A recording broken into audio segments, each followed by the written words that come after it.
Welcome to Super Connections. I am your host, Jennifer K. Hill, helping you with the golden triangle of connection, where you will super connect to yourself, others, and your purpose. Join me each week as I will share from some of my favorite tips and tools for super connecting, and I'll bring in some of my favorite friends and thought leaders to help support you on your journey to super connecting to the life of your dreams. Welcome to episode 4 of Super Connections. We are so grateful to have you here week in, week out, as we explore how do we super connect to ourselves, others, and our purpose, or what I call the golden triangle of connection. Today, I have the privilege and honor of bringing to you not just an incredible thought leader and researcher and human being, but a dear old friend of mine from 30 plus years ago. I think we met during college, right, Azi? Yeah, 1999. Yep, got to go way back here. So today we have with us Dr. Azi Jankovic, who is an author, educator, and entrepreneur committed to empowering people to reclaim their mental health and live with purpose. Diagnosed as bipolar at the age of 17, she spent decades navigating the conventional system before forging a holistic, research-backed path to her healing. Her 2025 book, which is already available for pre-order, and we'll go ahead and put that in the show notes for you, called Defying the Diagnosis, introduces the ECHO method, a transformative framework designed to help individuals become their own most effective healers. With a background in mental health and health research and a passion for spirituality, Dr. Azi blends the science and personal experience to help change these outdated narratives and inspire true, lasting well-being. Azi, thanks so much for being here with us. Oh, wow. It is an absolute pleasure to be joining you. Thanks so much for having me.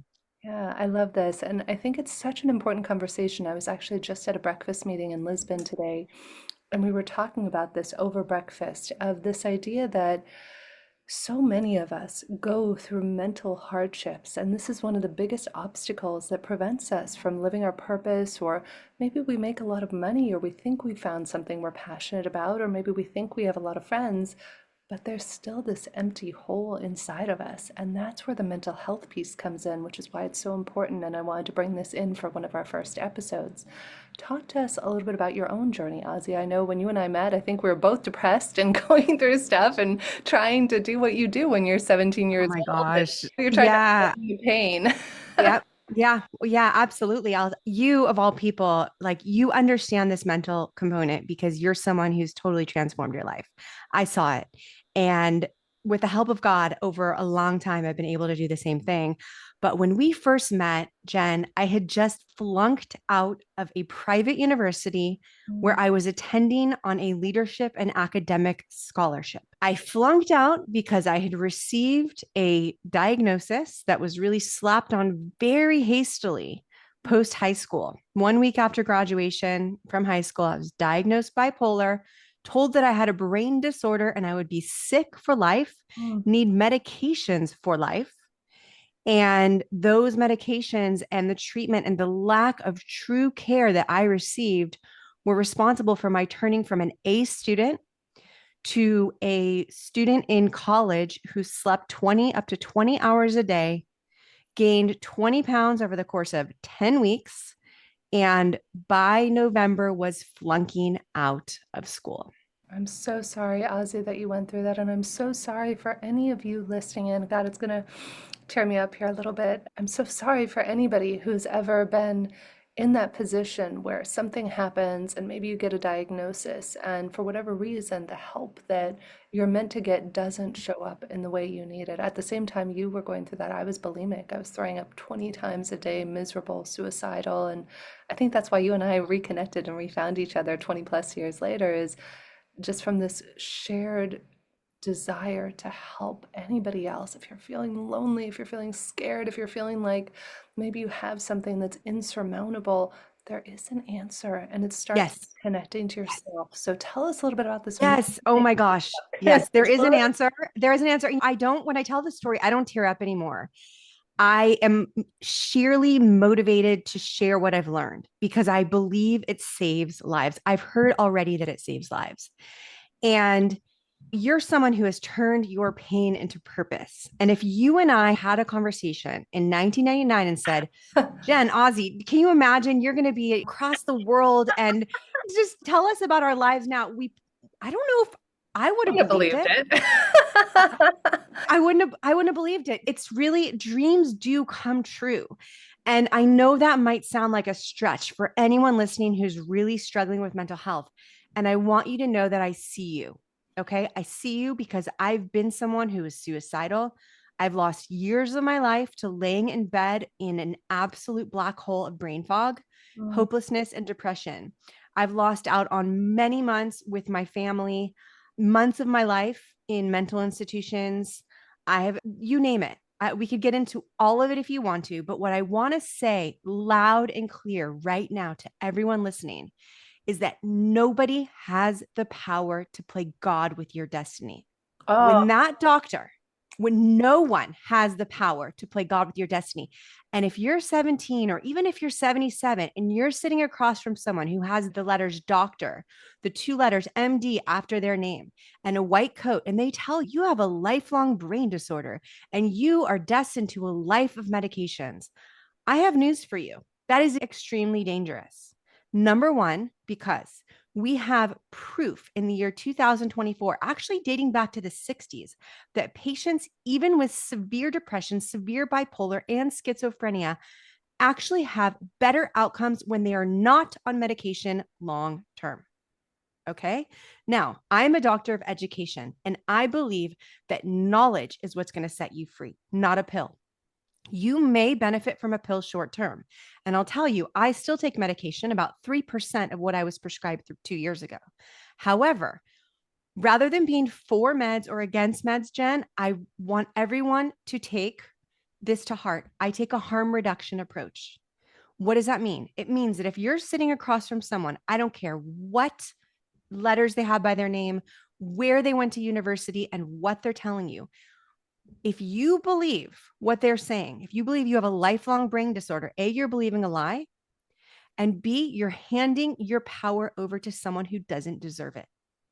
What we believe is the number one determinant of the outcomes in our lives. And I believe in you.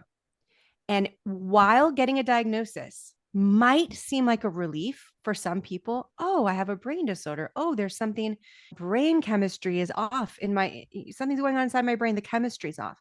That might sound relieving to some people, especially in the short term. Why? Because, okay, there's a pill, there's an answer. I was there. I was the overachiever who wanted to take my pills exactly on time and get the A+ and do all of the treatment. But I, like the majority of cases, became worse instead of better from conventional treatments. yeah, it's such an important point that you raise. I love that you tied in the part about beliefs. And just to be clear, please do check with your doctors before going on or off any medications. This is not a Oh medical show, yeah. so we do have to give that And little and you know what? And thank you for that, because I will talk about the fact that this is not about throwing your pills in the garbage. There's a protocol for doing all of this safely, and it's extremely important that you do. Okay, back to Yeah, you. Go ahead. yeah, I always want to give that because I'm a huge fan of both. I love Western medicine. Many times, Western medicine has come to save me when I've been in dangerous places. And on the flip side, at the same time as Ozzy and I are talking about now, and we'll dive into in the book in a moment, that you also have these non-traditional holistic approaches that can be equally, if not in some cases, more effective. And in fact, I was just teaching a class, a friend of mine, Dr. Maria Saji out of Hungary. We were just talking about this healing with information sort of a thing, and how in that class where there are certain times where you want mainstream modern medicine and sometimes where you don't. Though my consideration that I would offer to all of us is to reiterate what Ozzy just said. It's our beliefs. 100% it's our beliefs. And I'll share with you a quick story about this right now is even when it seems so bleak, where whatever the diagnosis is, there's always still a glimmer of hope and there's always a possibility to quantum jump into a different universe. And that gets into the whole quantum Yeah, physics stuff that we won't touch. absolutely. Spontaneous healing is a real thing. And the number one determinant of children who are in high school, in the most troubled situations, the poorest schools, this is what I studied for my doctorate. The number one determinant of the most difficult cases succeeding is having someone in their life who believes in them and who has a meaningful relationship with them. Someone believing in you can bring you then to believe in yourself. And that's the real token. Yeah, it's so powerful what you're talking about. I remember years ago, I had a dear friend of mine who told me she had only a few months to live. And this is just to give you a really extreme Oh my example of what Ozzy gosh. was talking about, because she had cancer. She had a stage 4 type of cancer. And I started studying Bruce Lipton's work. We'll see if we can get Bruce on the show one of these days. You can find other shows I've done with him on the YouTube channel at Jennifer I K. saw some. They're Yeah, amazing. I love Bruce. So Bruce is a pioneer in epigenetics, which is the study of how our genes and different things turn on and off in our body. So I had studied some of this with Bruce, and I learned some incredible techniques for rewiring the brain. Definitely encourage any of you out there to check out a technique called Psych K. And fast forward, I had this friend of mine who was told she had 3 to 4 months to live. She had two types of cancer diagnosed at one of the top hospitals in the world, and one Wow. in 3 months, and the other one she could survive and live with. And so we spent some time and we actually deep dove into what was really there. She wanted to heal in some way. I referred her to some wonderful holistic medicine practitioners I knew, but she didn't have the money for it. So I said, okay, let's just tap in as a friend. Let's see what we can do. And what I heard, Ozzy, was that there was something for her that she felt she didn't deserve love. So we took her through a technique there. You'll find in the show, we're going to go through many techniques, and I want to have Ozzy in a moment share her echo method. Is our goal is to give you these tools so that way you can help yourself when you find yourself in these positions. Yes, there's always going to be medicine there. And my intention with this show is to give you tools in your super tool belt. So no matter what happens, you'll be able to be at your highest and best across all areas. So I teach this friend of mine a tool, and we put her in it to rewire her brain, maybe 10 minutes. And what we realized was she had a limiting belief she didn't deserve love. So she cries, she goes through this, and we hang up the call. This is less than a 30-minute call. A month goes by and I don't hear from her. And I didn't know if she passed away, Ozzy. And so I reached out. I said, are you okay? Like, you have to be very tentative in that situation. And she said, Jen, I didn't tell you. I said, oh my God, A, I get a response. She's alive. Thank God. I said, tell me what? She said, I went back to XYZ hospital and they said, oops, we misdiagnosed you. There's zero trace of the cancer we said would kill you. And she's alive now 2 years later. So I share all of this to Oh my God. piggyback on what Ozzy is saying and to underline that there are tools out there. Modern medicine is incredible. It's done so much. My mom was a traditional oncology nurse for 45 years. So huge shout out to all of the incredible doctors, nurses, practitioners, holistic, traditional, or otherwise. And our goal with this show is to give you tools to super connect with yourself, others, and your purpose. So, on that note, Ozzy, I'd love to have you share a bit about the echo method that you talk about in your new book. Absolutely. So, the echo method is a way in which we can become the CEO of our own lives and our own mental health. It begins with E, which is for education. And truly, we live in an incredible time and a miracle where I can open my chat GPT, I call it my bestie, and I can ask it, what is within reach? What are my lowest hanging fruits for feeling better if I'm experiencing X, Y, and Z? And you will learn within a matter of minutes. And if you keep prompting it, you'll get even better and better. All sorts of things that you can do. Okay. So the education really is at your fingertips. It can be working with ChatGPT to come upon studies. You can ask what's the opposite. You can interview mentors, listening to all real life stories, you name it. The world is really at your fingertips, but get the information that you need about what's happening here. And even better, find people who've been through similar things and who have forged a path ahead so that you can really use these stories as models. Okay. So, E is the education piece. And let's say you're trying to feel more hopeful and more optimistic. You might learn that exercise has the same efficacy as taking certain medications. And so you may want to go ahead and incorporate exercise into your routine. Resistance can come in oftentimes. It's not always just about what you know. Sometimes you learn something and that's enough. And that will really give you the motivation to do the thing. Other times, the body, the mind, there's a little resistance. It's natural to resist change to a degree. But that's where the C comes in, the curiosity. And Mm. curiosity asks, what if it's not as hard as it sounds? What if I actually learn to enjoy this thing? What if I'm patient? What if I give it time? And that's when you just become curious. After the curiosity is the healing, and that's the H. And that's really the process of allowing whatever is happening in your body to happen once you implement that upgrade, that intervention. So, exercise, for example, okay? So, you're going to allow the changes to take place, the healing, and you're then going to, observe. That's the last piece of echo. How did this serve me? Is it something I want to hold on to and keep in my toolkit and integrate in my life as an upgrade? Or is it something I want to let go of and start something new? So, what's so beautiful about the process is that you can do it at your own pace. You can try more than one intervention at a time. I personally like to test variables one at a time Mm. to see how the variable is making an impact in my life. Tweak one thing at a time, whether it's one new supplement or changing the time of day that I work out or integrating some positive socialization in my life, whatever it is, I want to really give that variable a standalone opportunity to see how the healing goes and make that observation as scientifically as I can. That being said, this is totally individualizable. It is Mm. all about what you need. And if you are motivated and you're ready and you need help and you can bring in several different interventions to help yourself feel better, by all means, go for it. And you know what? The ones that aren't meant for you will shake off eventually. So beautiful. I So love that's it. I love it, Ozzy, and that's why it's called Defying the Diagnosis. And I think that as you listen to this episode and continue on this journey with us, listening to other episodes, I invite you to write down at the end of each episode, what's one little takeaway? What's one nugget? I loved what Ozzy just said about reflecting what's working, what's not. I treat myself like a science experiment every day. Yes. I'll write down in my morning journal practice, how well did I sleep? Did I take anything to sleep? What was my day like yesterday? Did that impact my sleep or not? Because we start to notice that it is this holistic approach. Whether you're going modern mainstream medicine or holistic and alternative methods, there is a possibility that the more that you're taking care of yourself, you're exercising, you're getting enough sleep, all of these things have been shown to improve our overall mental, emotional well-being.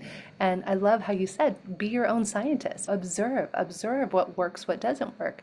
Maybe if you notice that whatever you're on or taking, that it has certain side effects, just make a note of it and begin to observe yourself over time to see what you may or may not need to tweak, and then talk to your doctor or your support system about it. So, Avi, Absolutely. I'd love to hear any last tidbit takeaway that you'd love for our listeners or viewers to take away with today. Yeah, absolutely. There is always hope. Your body and your mind is constantly regenerating. You can have a brand new gut lining within a matter of weeks. And when we make the changes, when we make the upgrades to our vessel, to our being, the benefits that can reap are just tremendous. And at the end of the day, I really hope and pray that everyone listening will become your own advocate, become your own greatest support, and learn to see the good in yourself. Find the evidence that you're doing the best you can and love yourself up, because at the end of the day, you are the only one who has control over if that's going to happen. And the more you love yourself and the more you take care of yourself and the more you fill your own cup, the more goodness that we can have in this world that we can share with one another. Incredible, Ozzy. And where should people go to pre-order the book? I know it's coming out, I believe, May 27th, but if people want to pre-order it, where do they go? Yeah. So it's azijankovic.com. That's AZIJANKOVIC.com. Beautiful. Thank you, Ozzy, for being here. And thank you to each of you, no matter what you're going through, when you're listening to this, and where you're at spiritually, emotionally, mentally. Know that there's someone somewhere out there who's struggling in the same way you are. You are not alone. And that the secret to being able to confront even the biggest obstacles in our lives is always start with connection to yourself, love and accept yourself. And that will give you the capacity, the strength, and the courage for whatever comes before you. I'm Jennifer Cahill, and I thank you for joining us.